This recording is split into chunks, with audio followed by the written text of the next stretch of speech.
Hello and welcome to another video. তো এখন আমি কথা বলবো 2026-এর একটি হলিউডের সাই-ফাই ফিল্ম নিয়ে, যেটার নাম প্রজেক্ট হেল মেরি। চারিদিকে সাড়া ফেলে দিয়েছে সিনেমাটা, অনেক পপুলার হয়েছে, অনেক বক্স অফিসও ভালো করছে। আই থিঙ্ক 500 মিলিয়ন ক্রস করে গেছে অলরেডি যখন আমি ভিডিওটা বানাচ্ছি। তো হয়তো তার থেকে বেশিও ক্রস করে গিয়ে থাকতে পারে, আই ডোন্ট নো। তো এটা একটা নভেলের ওপর বেস্ট, সেম নভেলটারও সেম নাম, প্রজেক্ট হেল মেরি।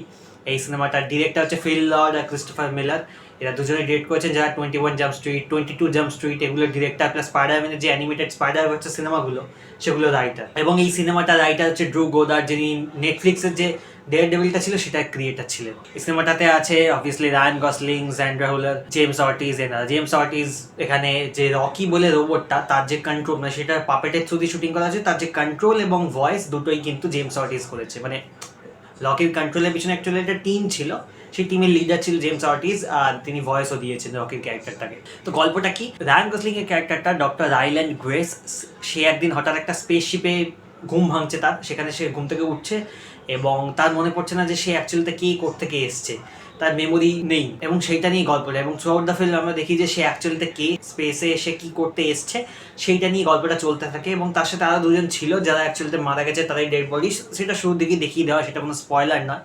এবং লোকটা অ্যাকচুয়ালিতে কে, সে কী করতে স্পেসে এসছে, তার কি উদ্দেশ্য, সেগুলো আমরা ধীরে ধীরে জানতে পারি থ্রু ফ্ল্যাশব্যাক অ্যান্ড অবভিয়াসলি স্পেসশিপের মধ্যে সেখানে কী কী হচ্ছে সেগুলো থ্রু দিয়ে আমরা জানতে পারি। তো সিনেমাটা কেমন হয়েছে, এবার চারিদিকে ছড়িয়ে গেছে সিনেমাটা যে খুব ভালো। সিনেমাটা কিন্তু অ্যাকচুয়ালি খুবই দুর্দান্ত একটা সিনেমা হয়েছে। যে কারণে সিনেমাটা আমার এত মানে আমার পার্সোনালি যে কারণে সিনেমাটা এত ভালো লেগেছে, সেটা কিন্তু প্লটটা না। আচ্ছা, এই যে প্লটটা, আমি প্লটটা খুলে বলবো না, কিন্তু এই যে প্লটটা যেমন একটা মিস্ট্রি কাইন্ড অফ রাখা হয়েছে যে অ্যাকচুয়ালিতে কী আছে, মানে পৃথিবী বলা যেতে পারে ডেঞ্জারে আছে, এবং সেই জন্য রাইল্যান্ড গ্রেসকে স্পেসে পাঠানো হয়েছে। এর বাইরে আমি কিছু বলবো না। এবার অ্যাকচুয়ালিতে পৃথিবীর ওপর কী ডেঞ্জার এসছে এবং সেই ডেঞ্জারটা, মানে লোকটা কেন স্পেসে যাচ্ছে, স্পেসে গিয়ে সেই অ্যাকচুয়ালিতে কী সলিউশনটা খুঁজতে চায়, এই ব্যাপারগুলো আপনার সিনেমাটা দেখলে বুঝবেন। কিন্তু এই ব্যাপারগুলো আমার অতটা ইন্টারেস্টিং পার্সোনালি লাগেনি। মানে অবভিয়াসলি সেটা দেখিয়ে যে ইন্টারেস্টিং ভাবে, বাট তার পিছনের যে সায়েন্সটা, সেটা কিন্তু আমার পার্সোনালি খুব যে ইন্টারেস্টিং, মানে খুব যে মিস্টিরিয়াস একটা ব্যাপার, সেটা কিন্তু লাগেনি। এবং সেটা কিন্তু পয়েন্টও নয় গল্পটা, যেটা আমার পার্সোনালি মনে হয়েছে। এখানে যে সায়েন্স পার্টটা দেখানো হয়েছে, সেটা কিন্তু ডাম্প ডাউন করা হয়নি অডিয়েন্সের জন্য। সেটা কিন্তু আমার পার্সোনালি মনে হচ্ছে যে মানে খুব যে একদম সায়েন্টিফিক টার্ম ইউজ করে ব্যবহার করা হয়েছে যে প্রচণ্ড কনফিউজিং লাগবে, কমপ্লিকেটেড, সেভাবেও করা হয়নি। বাট আবার খুব ডাম্প ডাউন করে দেওয়া হয়েছে অডিয়েন্সের জন্য, সেটাও করা হয়নি। একদম জেনারিক নর্মাল ওয়েতে আর কি ট্রিট করা হয়েছে, and I like that. But গল্পের পার্টটা যাই বলছি, যে ওরা যে জিনিসটা খুঁজতে লোকটা স্পেসশিপে উঠে যাচ্ছে, বা এই পুরো ব্যাপার যে প্লটটা, মানে যে প্লটের এইটা, সেইটা পার্সোনালি আমার অতটা ইন্টারেস্টিং মনে হয়নি। মানে ওই জিনিসটা যদি শুধু হতো গল্পটা, তাহলে হয়তো আমার দেখতে অতটা ইন্টারেস্টিং লাগতো না। বাট যেই কারণে আমার সিনেমাটা সব থেকে ভালো লেগেছে, সেটা হলো রাইল্যান্ড গ্রেস যে ক্যারেক্টারটা অ্যান্ড রকির মধ্যে যে ফ্রেন্ডশিপটা। রকি অ্যাকচুয়ালিতে কে সেটা আপনার সিনেমাটা দেখলে বুঝবেন, বাট এটুকু বলতে পারি সেটা একটা এলিয়েন ক্যারেক্টার, ঠিক আছে, সে পৃথিবীর কোনো ক্যারেক্টার নয়, সেটা তো অবভিয়াসলি দেখেই বোঝা যাচ্ছে। এদের দুজনের মধ্যে ফ্রেন্ডশিপ, সেটা না ফিল্মটার কোর, সেটা হচ্ছে ফিল্মটার ইমোশনাল কোরটা, এবং সেইটাই সব থেকে ভালো ওয়ার্ক করে। তাই জন্য কিন্তু সিনেমাটা দেখতে এত ইন্টারেস্টিং লাগে। এবং রায়ান গসলিং এর অভিনয় তো দুর্দান্ত, এবং যেহেতু রকি অ্যাকচুয়ালি কোনো ক্যারেক্টার নয়, মানে পাপেটের থ্রু দিয়ে শ্যুট করা, তার সাথে যে কেমিস্ট্রিটা, এবং পাপেটটার কাজও এত ব্রিলিয়েন্টলি করা, মানে তাকে যেভাবে কন্ট্রোল করা আছে, মানে পুরো জিনিসটা, তাদের মধ্যে ফ্রেন্ডশিপ, তাদের মধ্যে কেমিস্ট্রিটা এত ব্রিলিয়েন্ট লাগে দেখতে। মানে রায়ান গসলিং চেহারা একদম রক, পাথরের রোবট বলা যেতে পারে, বা এরকম একটা ক্রিচার, তার সাথে তার কেমিস্ট্রি এত ব্রিলিয়েন্ট, অ্যান্ড ওইটা হচ্ছে ফিল্মটার কোর, ফিল্মটার হার্ট অ্যান্ড সোল বলা যেতে পারে। এবং সেইটার জন্যই ফিল্মটা আমার মনে হচ্ছে ওয়ার্ক করে।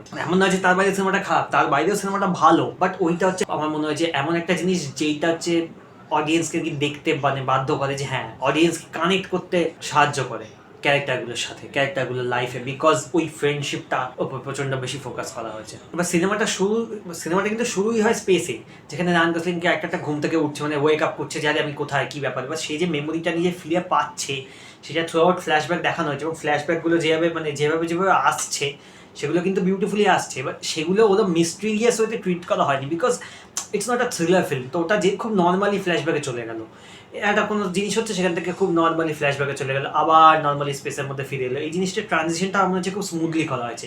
ফ্ল্যাশব্যাকটা কি হয়, অনেক সময় জারিং লাগতে পারে, এখানে লাগে না। এখানে ফ্ল্যাশব্যাকটা খুব স্মুথলি করা হয়েছে। এবং ফ্ল্যাশব্যাকে স্যান্ড্রা হুলারের যে ক্যারেক্টারটা, সেটাকে আমার ভালো লেগেছে, যদিও সেই ক্যারেক্টারটা অত ডেভেলপমেন্ট নেই, বিকজ সে হচ্ছে এই প্রজেক্ট হেল মেরি যেটা, সেটা আর কি রিসার্চের মানে হেড বলা যেতে পারে। এই যে প্রজেক্টটা, তার হেড সে, তার যেরকম ডেভেলপমেন্ট অত সেটা কিন্তু নেই।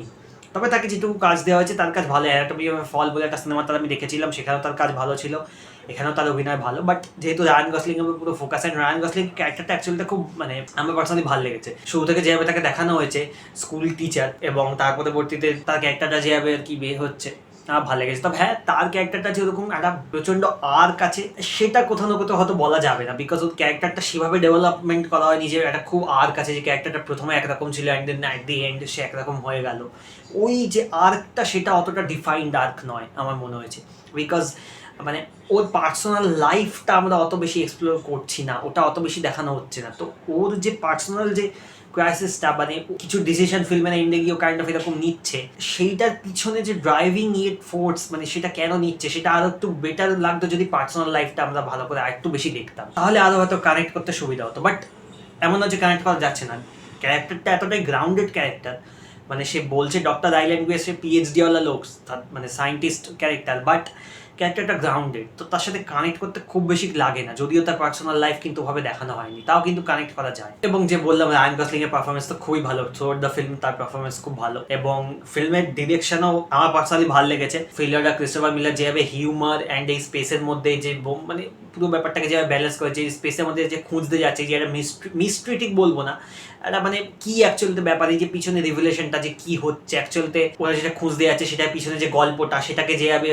ডিরেক্টর ব্যালেন্স করেছে হিউমারের সাথে, সেটা আমার ভালো লেগেছে। এবং হিউমারটা কিন্তু থ্রু আউট দ্য ফিল্ম আছে, এবং আমি সেটা কোথাও না কোথাও অতটা এক্সপেক্ট করিনি, বিকজ ইটস সাইফাই ফিল্ম। এবার এইরকম হিউমার আমি এক্সপেক্ট করিনি, বিকজ সাধারণত সাইফাই ফিল্ম এরকম ক্ষেত্রে না হিউমারটা মাথায় থাকে না, যে বিকজ একটা কোথাও না কোথাও অ্যাপোক্যালিপস টাইপের একটা ব্যাপার আছে, বললাম যে পৃথিবীর ডেঞ্জারে, তো হিউমারটা আনএক্সপেক্টেড থাকে। বাট এখানে হিউমারটা আছে থ্রু আউট, অ্যান্ড সেটা কিন্তু খুব ভালো করে ব্যালেন্স করা আছে। এবং যেহেতু ডিরেক্টর 21 জাম্প স্ট্রিটের মতো সিনেমা বানিয়েছে, 22 জাম্প স্ট্রিট বানিয়েছে, তাই হয়তো এই সিনেমাটাতে এই হিউমারটা কোথাও জারিং লাগে না, হিউমারটা দেখতে ভালো লাগে। পার্সোনালি আমার ভালো লেগেছে। সিনেমাটোগ্রাফি যদি বলি, কিছু কিছু শর্ট আছে স্পেসের অ্যাবসলিউটলি বিউটিফুল।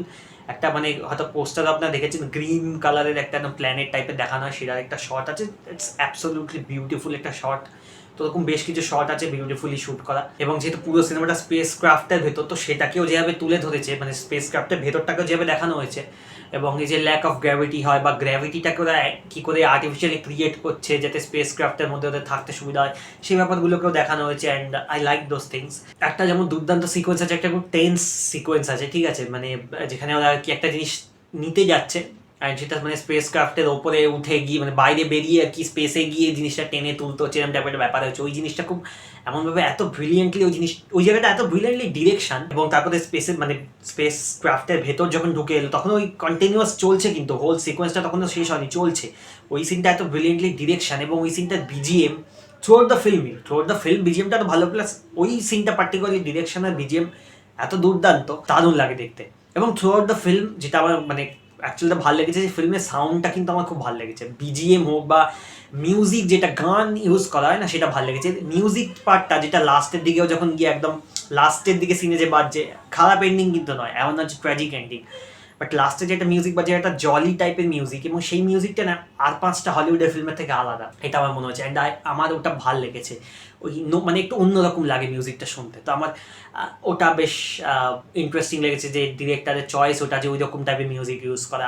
এক জায়গাতে বিটেলসের একটা রেফারেন্স আছে, ঠিক আছে, মানে রায়ান গসলিং একটা জিনিস পাঠাচ্ছে পৃথিবীতে, এবং সেখানে বিটেলসের একটা রেফারেন্স আছে, সেটা আমার পছন্দ হয়েছে। তার পরবর্তীতে একটা গানও বাজে, সেটা আই থিঙ্ক বিটেলসের গান, আমি অত শুনিনি, বাট আই থিঙ্ক ওটা বিটেলসেরই গান, যেটা শুনে আমার যত মনে হলো টোনটা শুনে গানের, তো ওটা আমার ভালো লেগেছে, ওই চয়েসটা, যে বিটেলস অবভিয়াসলি ওটা হয়তো নভেলেই ছিল, এবং সেই নভেল থেকে নেওয়া হয়েছে, অ্যান্ড ওই জিনিসটা আমার ভালো লেগেছে, বিটেলসের রেফারেন্সটা, যে 4টে জিনিস পাঠাচ্ছে, এবং 4জনের নাম পল, জন, জর্জ আর রিঙ্গো, আমার ওটা ভালো লেগেছে। আর যেটা বললাম, যেটা আমি বারবার বলছি, যে ফিল্মের ইমোশনাল কোডটা হলো রকি আর রাইল্যান্ডের যে ফ্রেন্ডশিপটা, এবং সেইটাকে এত ভালোভাবে দেখানো হয়েছে না, সেইটার জন্যই সিনেমাটা কিন্তু বসে থাকা যায়। সিনেমাটা 2.5 ঘন্টার উপর সিনেমা, বাট কোথাও কিন্তু ফিল হয় না, অ্যাটলিস্ট আমার ফিল হয়নি। মানে আমি দেখছি সিনেমাটা স্পেস ক্রাফট দেখাচ্ছে, ফ্ল্যাশব্যাক দেখাচ্ছে, কিন্তু কোথাও ফিল হয় না। হঠাৎ করে দেখছি আরে 2.5 ঘন্টা কখন কেটে গেছে বুঝতেই পারিনি। এত ব্রিলিয়েন্টলি মানে সিনেমাটা স্ক্রিন প্লেটা এত লম্বা, সিনেমাটা এত লম্বা সত্ত্বেও না স্ক্রিন প্লেটা এত ভালোভাবে লেখা, বা ডিরেকশন এত ভালো, জিনিসপত্রগুলো এত ভালোভাবে দেখায়, ফিল হয় না। যেটা অনেক সময় হতে পারে একটা 2.5 ঘন্টা সায়েন্স ফিকশন সিনেমা অনেক সময় ফিল হতে পারে, বাট এখানে ফিল হয় না, ঠিক আছে। এবং যেহেতু বললাম যে শুধুমাত্র এই যে প্লটটা, যে ও কেন যাচ্ছে, এই প্লটটা কিন্তু মেন নয় সিনেমাটার। এই যে ফ্রেন্ডশিপটা ওরা রকির মধ্যে, সেইটা এত ভালোভাবে দেখিয়েছে, এবং ওদের মধ্যে যে কমেডি ব্যান্টার গুলো হচ্ছে বা ওখানে যেটা ইমোশনাল ব্যাপার আছে সেইগুলো এত ভালো লাগে দেখতে। তাই জন্যই সিনেমাটা আমার মনে হচ্ছে সব থেকে বেশি ওয়ার্ক করেছে লোকের জন্য, বিকজ ওই ইমোশনটা। শুধু যদি আর 5টা সায়েন্স ফিকশন ফিল্মের মতো প্লট ওরিয়েন্টেড হতো তাহলে এই পরিমাণে সিনেমাটা মনে হয় বক্স অফিস করতো না বা এই পরিমাণে ক্রিটিক্যাল অ্যাক্লেম পেতো না। যেহেতু সিনেমাটার মধ্যে একটা ইমোশনাল ব্যাপার আছে তাই জন্য পেয়েছে। এবং ওই রকির ক্যারেক্টারটা পার্সোনালি আমার খুব পছন্দ হয়েছে। তার সাথে যা যা জিনিসপত্র করছে এবং তার যে কথাবার্তা বলার স্টাইলগুলো, তার মানে স্পিচের প্যাটার্নটা, কথা বলার স্টাইলটা একটু অন্যরকম, এবং সে যেভাবে কথাগুলো বলছে, এবং সেই কিন্তু অ্যাকচুয়ালিতে পৃথিবীর ভাষা বলতে পারে না, সেটা ট্রান্সলেট করে আর কি শুনছে রায় ল্যাঙ্গুয়েজ, বাট সেইগুলো এত জিনিসটা এরকম লাগে, ফানি লাগে এবং দেখতে ভালো লাগে। এবং তারপর সিনেমার এন্ডে গিয়ে এই ফ্রেন্ডশিপটার কারণে রায়ান গসলিং এর ক্যারেক্টারটা রায় ল্যাঙ্গুয়েজ, সে একটা ডিসিশন যেটা নিচ্ছে সেটাও এত হার্ট ওয়ার্মিং, এবং কোথাও না কোথাও হয়তো ভয় হয় যে এন্ডিংয়ে যদি কিছু খারাপ হয়, কারণ আমি এজ আ অডিয়েন্স চাই না কিছু খারাপ হোক, কোনো ক্যারেক্টারের সাথে আমি চাই না কিছু খারাপ হোক, বাট এন্ডে কিছু খারাপ হয় না, একটা ভালো এন্ডিং হয়, অ্যান্ড আমার খুব পছন্দ হয়েছে। এবং একদম এন্ডের যে শটটা পার্টিকুলারলি সেটা দুর্দান্ত, যেভাবে একদম ফাইনাল যে এন্ডিং সিনটা, যেভাবে এন্ড হচ্ছে, রায়ান গসলিং এর ক্যারেক্টারটা যেভাবে এন্ডটা করছে সেটাও দুর্দান্ত ছিল। এবং থ্রু আউট দ্য ফিল্ম মানে দেখার পরবর্তীতে একটা শেষে একটা স্মাইল থাকে, অ্যান্ড সিনেমাটা ইমোশনাল করে দিতে পারে। এদের দুজনের বন্ডিংটা এত ভালোভাবে দেখিয়েছে যে অডিয়েন্স ইমোশনাল হয়ে যায়, আমি পার্সোনালি ইমোশনাল হয়ে গেছিলাম। তো overall it's a very good film. আপনার যদি না দেখা থাকে ডেফিনেটলি দেখতে যান, মানে এটা কোনো প্রশ্নই উঠছে না। এটা সায়েন্স ফিকশন সিনেমা যদি আপনার পছন্দ হয় উইথ ইমোশনাল একটা অ্যাঙ্কার, তাহলে ডেফিনেটলি এটা দেখতে চান। প্লটটা যেটা সেটা খুব যে ফোকাস করেছে তা নয়, এবং প্লটটা যে ওরকম মাইন্ড ব্লোয়িং প্রচন্ড, মানে এর আগে কোথাও দেখিনি, মানে সেইভাবে হয়তো ডিরেক্টলি দেখিনি, বাট প্লটটা যে খুব মাইন্ড ব্লোয়িং কিছু সেরকম নয়। বাট বাকি সিনেমাটার এক্সিকিউশন, ডিরেকশন হোক, সিনেমাটোগ্রাফি হোক, বা যেভাবে বললাম যে স্পেসটা এত বিউটিফুলি দেখিয়েছে, যে সিনগুলো বা মানে সব তো আর বাইরে নয়, ম্যাক্সিমামটা স্পেস ক্রাফটটা ভেতরে, বাট যেগুলো বাইরে বাইরে শ্যুট করেছে, স্পেশালি ওই গ্রিন যে সিকোয়েন্সটা, গ্রিন প্ল্যানেটটার মধ্যে, ওই সিকোয়েন্সটা এত টেন্স এবং ওই সিকোয়েন্সটা এত ব্রিলিয়েন্টলি ডিরেক্ট করা, দেখতে দুর্দান্ত লাগে। তো ডেফিনেটলি আপনার চেক আউট করে দেখুন, ভালো লাগবে। যদি দেখা থাকে তাহলে কমেন্ট করে জানান যে কেমন লাগলো সিনেমাটা, and that's it, that was the review. এ নিয়ে আমি বেশি কিছু বলবো না। যদি ভিডিওটা ভালো লাগে লাইক, শেয়ার, সাবস্ক্রাইব, অ্যান্ড যে বললাম যে কমেন্ট করে জানান, অ্যান্ড দ্যাটস ইট, টাটা।